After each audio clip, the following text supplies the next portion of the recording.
तर एकीकडे आता विजय शिवतारे आणि शरद पवार तसंच अजित पवार असा वादही रंगत चाललाय। पाहूया त्या संदर्भातल्या न्यूज स्टॉप 9।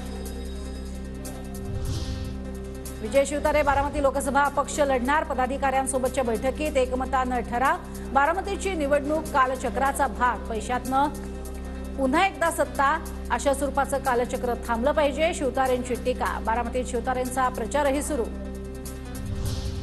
विजय शिवतारेंनी बारामतीत अपक्ष निवडणूक लढवण्याचं जाहीर करताच आनंद परांजपे आक्रमक, ठाण्यात शिंदेंची पराभव करायचा आहे का असा परांजपेंचा सवाल।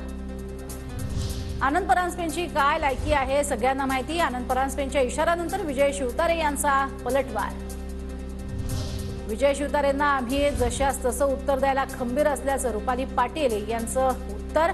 विजय शिवतारेंना अजित पवारांनी सांगून पाडलं, दादांच्या कामाची उंची शिवतारेंपेक्षा मोठी असं म्हणत आता शिष्टाचार पाळला नाही तर मुख्यमंत्र्यांनी शिवतारेंवर कारवाई करावी, रुपाली पाटील यांची मागणी।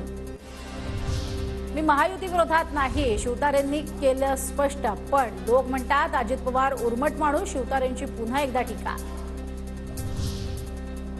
मुख्यमंत्री शिंदेंनी शिवतारेंना आवरावं, अन्यथा अवकात दाखवल्याशिवाय राहणार नाही। मिटकरींचा शिवतारेंवर पलटवार, तर डिपॉझिट वाचवून दाखवण्याचं मिटकरींचं चॅलेंज। शिवतारेंच्या मनात राग, ते भूमिका बदलू शकतात। शिंदे फडणवीस शिवतारेंची समजूत काढतील, गिरीश महाजनांची प्रतिक्रिया।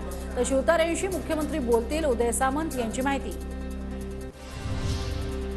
शिवतारे शेवटपर्यंत लढतात की नाही ते पाहूयात। आमच्या उमेदवाराला होणार नसलेलं मतदान ते घेत असतील तर आनंदच, शरद पवारांचं सूचक विधान।